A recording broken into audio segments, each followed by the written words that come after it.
안녕하세요. 당당한 땅, 빛나찬의 당찬 정효교 CF입니다. 부동산 때문에 난리예요. 여기저기서 막 의견들이 분분. 뭐가 무슨 말인지 모르겠어요. 불만들이 막 쏟아져 나와요. 임대인, 임차인. 나라가 분열이 될 정도예요. 이런 가운데서 임대차 3법이 본회의를 통과했어요. 7월 31일 날. 이 7월 10일 날 딱 대책이 나오고 21일 만에 또 통과가 됐네? 과연 임대차 3법이 뭘까? EJ투자연구소 박사인 대표님을 만나서 임대차 3법에 대해서 짚고 한번 넘어가겠습니다. 구독, 좋아요 눌러주세요.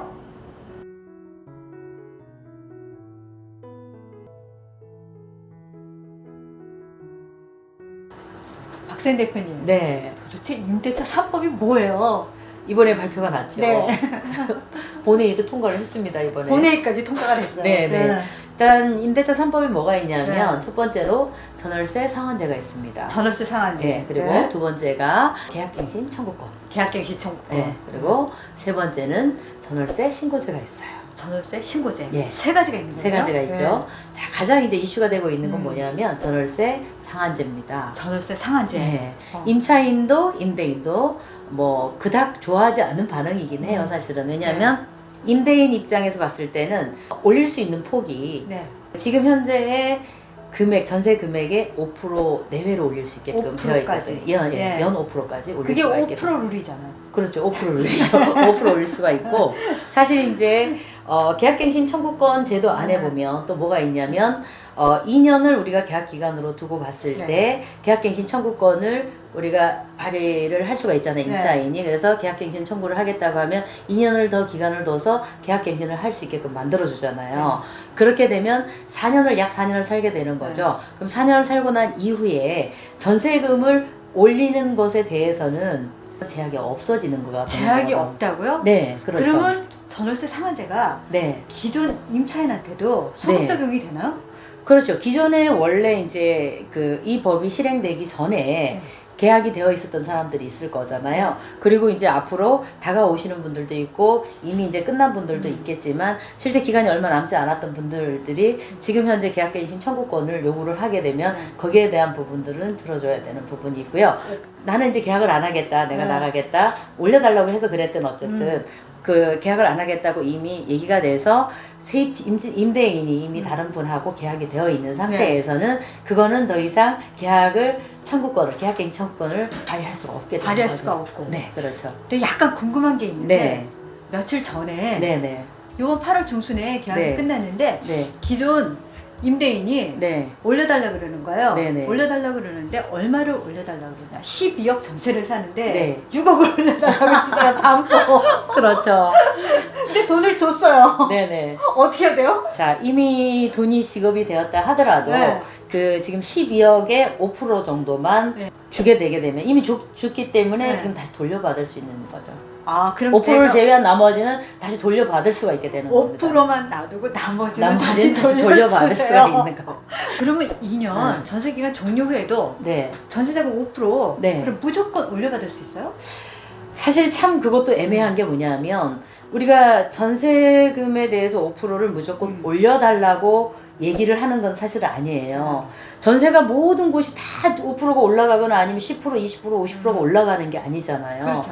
어느 지역은 내려갈 수도 있고 어느 지역은 올라갈 수도 있는데 정부에서 이런 대책을 내놓다 보니까 모든 곳이 다 5%를 꼭 올려야 될 것 같은 네. 분위기가 지금 돼버렸거든요. 하지만 5%를 올려달라고 한다고 해서 오른 지역도 사실은 계약갱신 청구권이라는 자체가 5% 올려달라고 해서 무조건 5%를 올려줘서 계약이 되는 게 아니라 나는 올려줄 수 있는 상황이 안 되니 못 올려주겠다고 하면 그거를 올려주지 않고도 그냥 갈 수 있는 게 계약갱신 청구권이에요. 왜냐하면 계약을 해지를 할 수가 없는 상황이거든요, 이게. 전월세 상한제에 예외 네. 사유가 있다고 그러더라고요. 그렇죠. 예외 사유들이 굉장히 좀 많이 있어요. 네. 뭐냐면 전월세 상한제 중에서도 우리가 이제 4년이 지나고 난 시점부터는 계약을 더 이상 거절을 할 할 수가 있어요. 임대인이 네. 계약을 거절을 할 수가 있잖아요. 네.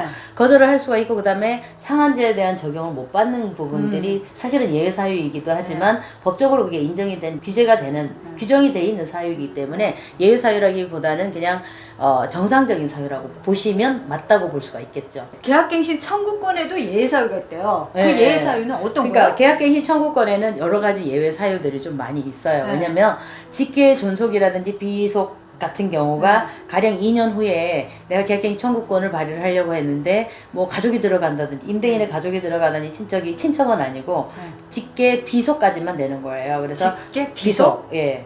비속까지가 존속? 되는 존속과 비속이 비속. 되는 거거든요. 엄마, 아빠, 아빠, 자녀들까지는 되는 되는 거죠. 거고. 예, 그래서 그런 분들이 들어가게 되면 네. 그거는 인정을 하겠다. 그러면 계약갱신 청구권을 발휘를 할 수가 없게 되는 겁니다. 그러면 머리를 잘 써가지고 네. 내보내려고 그러면 네. 우리 부모님을 그쪽으로 이사를 보내고 우리 아들을 독립을 시켜가지고 너 거기 잠깐만 살아라. 그러면 되잖아요. 그 2년 동안 근데 또 이제 세입자가 네. 실제 이곳에 살고 있는지 없는지를 서류를 띄워볼 수 있게끔 네. 그렇게 정부에서 또 대책을 내세우더라고요. 그러니까 뭐냐면 기존에 있던 세입자가 나가고 나면 네. 2년 동안은 이 지금 그 세입자가 집주인인지 아닌지를 띄워볼 수 있게끔 되어 있는 거예요. 이게 정당한 사유인 거죠. 정당한 사유가 된 거죠. 그럼 이것도. 계속 파파라치를 해야 되네. 제도화를 시킬 때 있어서에는 여러 가지 어떤 뭐 앞으로 어떤 일들이 벌어질 거에 대한 부분들을 먼저 우선적으로 예측을 하고 거기에 대한 부분들이 기존에 있었던 사례들이나 이런 걸 네. 분석한 다음에 이게 네. 법이 이제는 발효가 돼야 되는데 그게 아니라 그냥 막 너무 이렇게 급하게 이렇게 하다 보니까 이런 것들에 대한 부분을 미리 예측을 못한 상황에서 법이 이렇게 제정이 된 것 같습니다. 아니 7월 10일 날 바뀌었어. 네. 근데 31일 날 또 바뀌었어. 네. 21일 만에 급하게 먹으면 체하잖아요. 예, 그렇죠. 체하는데 누구만 네. 체해? 서민만 체해요. 맞아요. 계속 울어야 돼. 네, 그렇죠. 이제 네. 지금 뭐냐면 전세도 마찬가지예요. 우리가 4년 후에 전세를 만약에 다시 놓게 되면 올려서 만약에 가령 놓는다고 하더라도 집주인 입장에서 봤을 때는 또 4년 동안 묶여버리는 경우가 생기는 그렇죠. 거잖아요. 이거 4년 동안 또 묶여야 되거든요. 그럼 4년 동안 묶이는 동안에 나는 또다시 세입자가 어떻게 할지에 대한 불안감을 또 갖고 네. 있어야 되잖아요. 그러면 이분들이 과연 전세를 놓을까요? 아니겠죠. 월세를 놓겠죠. 네, 대책을 세우겠죠. 대책을 세워서 네. 월세로 네. 이제는 전환할 가능성이 네. 많거든요. 그러면 월세로 가령 전환을 많이 한다고 하면 전세의 수요는 많은데 전세의 공급량이 줄어들 수밖에 없는 거예요. 그렇죠. 전세 물량이 없어요. 네. 전세 찾는 사람 많아요. 네. 그럼 전세가 전세가 올라가. 더 올라갈 수밖에 네. 없는 게 되는 거예요. 네. 이게 지금 계속 악순환이 반복되고 있는 네. 거잖아요. 그러면 전세값이 계속 치달아 올라간다고 하는 것은 뭐냐면 전세가 오르면 분명 뭐가 올라가느냐 하면 매매가가 같이 올라가는 그런 상황이 되다 보니까 네. 이게 악순환이 계속되는데 공급의 대책이 이번에 최근에 나오긴 했지만 그 공급 대책에 대한 부분들도 실제 이제 지금 보완해야 될 점이 너무 많다 보니까 과연 이 지금 현재 공급량이 부족한 부분을 당장 채울 수 있는 부분들이 사실은 그렇게 많지는 않다라는 게 또 문제예요. 네. 그러다 보니까 기간이 필요한 것을 어떻게 빨리 해소를 할 수 있느냐가 가장 관건이라고 저희 보여지는 거죠. 지금까지 네. 임대차 3법에 대해서 알아봤어요. 네. 근데 저희는 큰 테두리를 지금 봤잖아요. 예. 근데 대표님하고 얘기를 나누다 보니까는 네. 분쟁 소지가 너무 많아요. 맞아요. 지금 현재 싸움도 그렇습니다. 다툼도 많아요. 음. 안 되겠어요. 음. 다음번에 조태진 변호사, 네. 조태진 변호사님을 같이 만나가지고 네. 임대인이 알아야 될 거랑 임차인이 꼭 알고 있어야 될 거랑 네네, 맞아요. 그거에 대해서 법적으로 지금 통과가 됐으니까 맞아요. 네. 통과된 거에서 조심해야 될 거를 정확하게 그 정보를 한번 나눠보겠습니다. 당찬 정영길 씨의 부표와 굿벤저스의 부동산 전문가 박서인이 함께했습니다.